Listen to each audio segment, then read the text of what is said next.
People keep saying Google remarketing is dead and it's just bots eating your budget, or that GA4 broke it completely. But here's the truth. Remarketing still works in 2025. It's just that most people set it up wrong. So in this video, I'll walk you through step by step on how to do Google Ads remarketing the right way. I'll also show you how to avoid the mistakes that waste money, like bad GA4 imports, frequency caps, and exclusions that really just don't work. Stick around because I'll also share my favorite creative angles for getting returning visitors to finally buy. So I'm Kayla from Profit Pandas. We help e-commerce brands get more out of their Google Ads. And now before we dive into the setup, let's get clear. What exactly is remarketing? It's basically showing ads to people who are already interacted with your business, like visiting your website, checking your products, or even watching your YouTube videos. So why does it matter? Well, because people rarely buy the first time. Remarketing keeps you top of mind and brings warm leads back. Done wrong, it really just annoys people. And done right, it's one of the cheapest ways to increase sales and leads in Google Ads. So, part 1, linking your data. To run remarketing, Google needs to know who visited your site. That means linking your data sources. There's a first option, which is connecting your Google Analytics to Google Ads. The second option is to install the Google Ads remarketing tag, and you don't need both. If you already use GA4, link it to Google Ads under Tools and then Data Manager. If you don't, then add the Google Ads tag through Tag Manager. And here's a little pro tip. Use Tag Assistant to double check your tags are firing. All right, the second part of this is building audiences. Once you know the data is flowing, it's time to build out your audience. This is where remarketing actually comes to life, and there are two main ways to do it.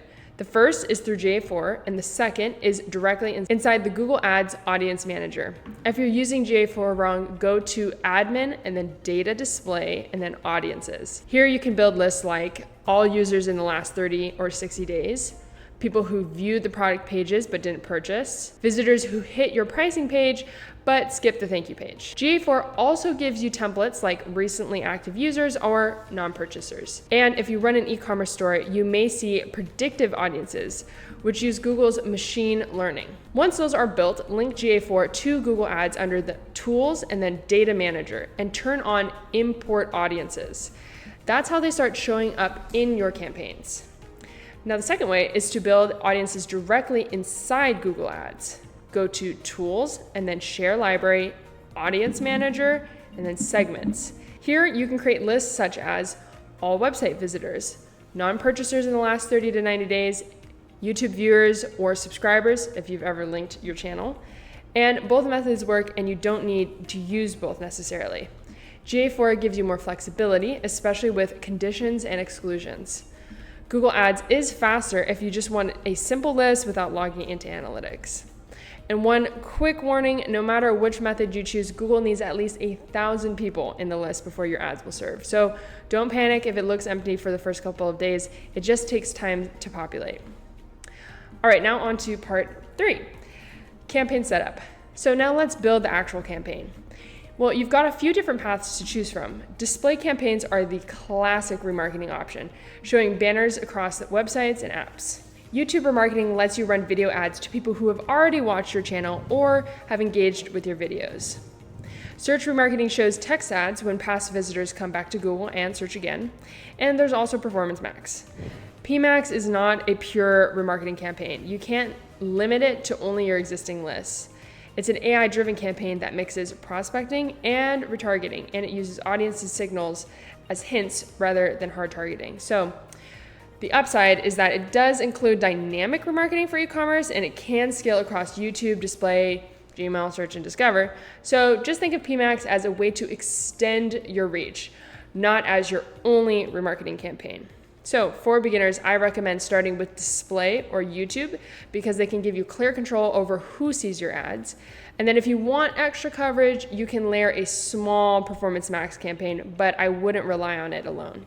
So no matter what you choose, keep your budget simple. Even $5 a day can work as long as you optimize for conversions instead of just clicks. All right, here's the fourth part.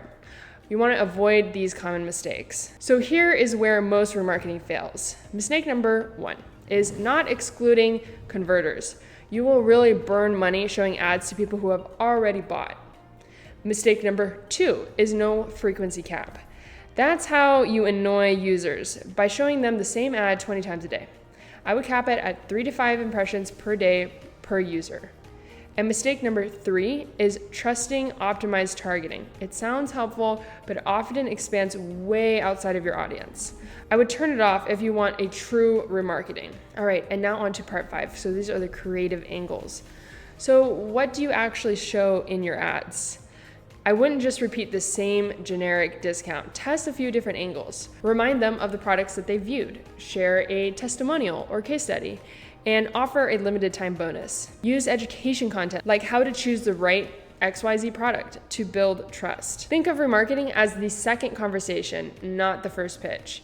So that's how you get people to come back and convert. So there you have it. That's how you set up Google Ads remarketing, avoid wasted ad spend, and use smarter creative to get results in 2025. If you found this helpful, hit the like and subscribe so you don't miss the next tutorial, and tell me in the comments, what's your biggest struggle with remarketing right now?